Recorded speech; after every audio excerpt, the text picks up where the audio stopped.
Hey, what's up? Welcome back to another video. Recently, I was listening to Richard Friend's YouTube channel. I listen to his channel pretty often. I'll link him down below. I think I've mentioned his channel on previous videos, but yeah, he looks at cool artists, and he's got some interesting feedback and perspective on comics and comic art.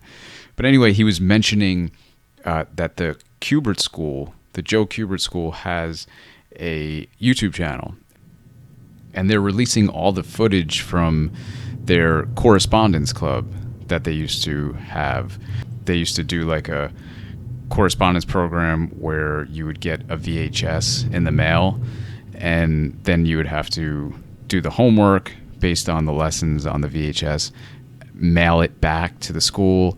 They would grade you and give you feedback and then mail it back to you. This was a long time ago. This was probably in the 80s, 90s, pre-internet. Now you could have access to those VHS videos for free on YouTube, which is pretty incredible. As I do. Yeah, I know sometimes it's tough. Sometimes the drawing doesn't come out precisely the way you'd like. But if you want to improve your drawing, I'm here to help you. You, however, have to make the effort. I'll be with you every step of the way, and we'll both watch your drawings improve as we go along. I used to want to go to the Joe Kubert School when I was younger. That's kind of like what I was aspiring to once I found out that something like that existed. It was in New Jersey. I was growing up in Brooklyn. It seemed like that was the inevitable kind of place where I was going to learn comics. This was all before I found out about SVA. But at the time when I was younger, this place, this school, sounded a lot like Acme Luniversity, if anyone remembers Tiny Toons. Sort of a place where like the elder cartoonists teach the younger next generation to become cartoonists. Seemed like a fantasy place, but still going, apparently. The school, I think, still exists. But anyway, they got this YouTube channel now, and they're sharing a lot of the old footage from the correspondence program for free now, which is pretty cool. For those of you who aren't familiar, Joe Kubert, who the school is named after and who is the founder of the school, was a comic book artist going back to probably like the 40s. I think he started working in comics when he was like a teenager, so it might have been like the 30s. And he passed away, I think, maybe 10 years ago, maybe a little bit more. And he was making comics from that early age of when he started all the way until the end, which is pretty incredible. He's worked on a very wide range of comics. He's probably best known for his Sergeant Rock material, which was like war stories, Tarzan. He did some superhero stuff. He did some nonfiction stuff. He did some crime noir stuff. I think he started out in the newspaper world. So he was very well versed in comic storytelling, visual storytelling. He has two sons who are comic all-stars still to this day, Adam and Andy Kubert. When I was growing up, I was a big fan of both of them. I remember Andy Kubert drew a series with Mark Waid, a Kazar series, and then he did Captain America. I was a huge fan of both of those. Adam then went on to do X-Men and a bunch of other stuff. They're both working still and doing great work, which is incredible. So it obviously runs in the family. But Joe Kubert's work is incredible. He comes from like a different school, and you'll see in these correspondence videos, I'll link them down below. I definitely recommend watching the latest one that they posted, which is an inking tutorial. And it's the whole inking class, essentially, and it's taught by Joe Kubert himself. He kind of has that old school style where it was almost like they were drawing fresh with the ink. Obviously they were working on top of their pencils, but it was less about tracing. Not that inking should be about tracing, but it was less about like creating very, very precise lines on top of already detailed pencils, and more about roughing in the page. Their pencils looked a lot more like what we would consider roughs nowadays, because they were really just getting in the proper basic proportions and compositions, and they were confident enough to then work on top of that with ink and create the final artwork with the ink on top of that. So it was much more like drawing with ink rather than trying to create these precise lines on top of detailed pencils. You'll notice that as I'm inking, I don't follow my lines precisely. In some cases, even leave out some of the pencil lines. I'm trying to draw almost as much as I drew with my pencil. When we see an object or a figure in front of us, the only way that you're able to see the object is in contrast to whatever is behind the object. There is no definite outline. So those broken lines help to blend it into the background. Exactly. And what I'm doing is, by not completing the figure, I'm asking my audience to help me. You fill in the parts of the drawing that I don't do. So sometimes you're really just suggesting the most important parts. Well, take a look at the rendering on the bushes that I'm doing now. These are leaves. But if you take a close look, they're really very simple lines, and what I'm leaving out is probably more important than what I'm putting in. It creates like such a life and an energy to the final art, because ultimately, and Joe Kubert mentions this in the video, ultimately those are the final lines. It really doesn't matter how nice your pencils look, because they're just going to be erased underneath the ink anyway. So you really want to give those ink lines, which are going to be the final printed lines, as much life as possible.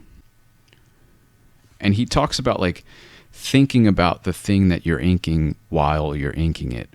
It seems very basic and almost not worth mentioning, but at a certain point he's inking like a crocodile or an alligator, and he's thinking about those scales while he's inking it, which in turn makes his line different than the lines that he puts down for the teeth, for instance.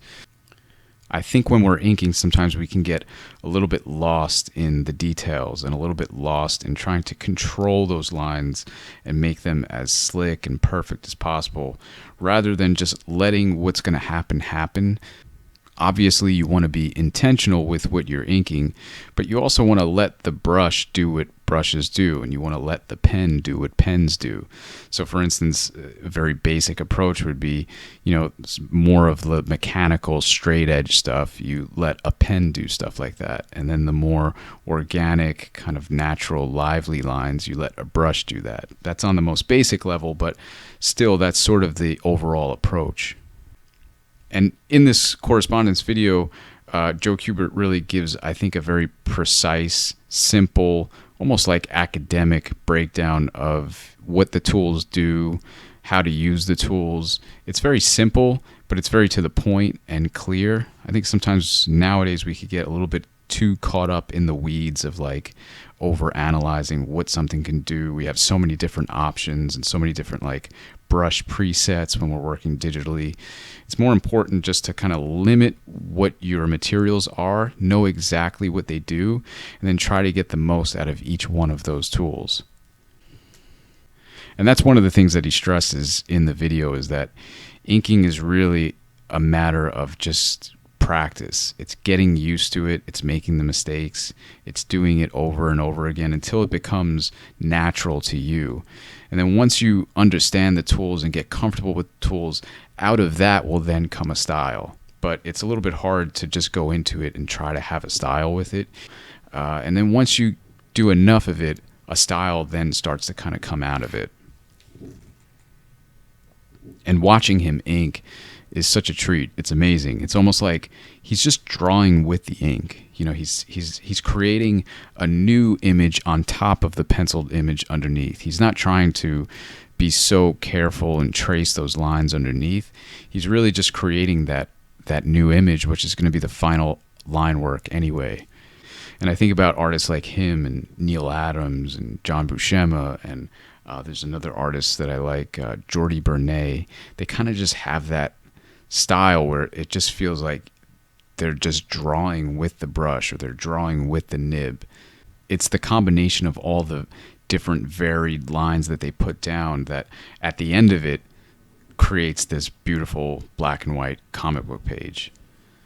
So if you're interested in checking out any of these videos, I definitely highly recommend it. I mean, again, it's free. People used to have to pay for it, and now you don't, which is pretty incredible.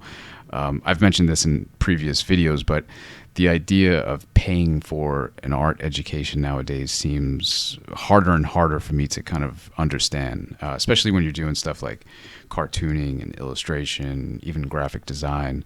There's so many free resources online that it's pretty incredible. I think as long as you're willing to listen, willing to learn, and willing to put in the practice, just take advantage of all this stuff that's out there that, you know, back in the day, people used to have to pay for in order to get access to it. So I'll link those down below. I definitely recommend checking out the inking one, and then there's a penciling one, and then there's all these other videos on that channel that I haven't watched yet either. But I think they put up most of those correspondence video classes up there, which is pretty cool. And then also, if you're not familiar with Joe Kubert's work as well, I mean, he's got a huge body of work to dive into. So I definitely recommend Googling him or checking out some of his books. It's pretty incredible stuff. When I was younger, again, like I mentioned, I was much more of a fan of his sons because I guess they appealed more to the style of that generation. They kind of came up in those like early 90s, mid 90s, that era. His work when I was younger, although I appreciated it, I didn't understand that approach. I think it was a little too old school. Now I appreciate it so much more, and I feel like there's so much to learn from that simplistic but very deep understanding of the art form and of the tools and just of storytelling and all that. So I have definitely a renewed appreciation for his work the older I've gotten. So I definitely recommend checking out Joe Kubert's work. And yeah, that's it for this video. I wanted to share that resource since it was shared with me, and just pass it on. So cool. Thanks so much for checking out this video, and let me know if you have any comments in the comments below, and I'll catch you in the next one. Take care.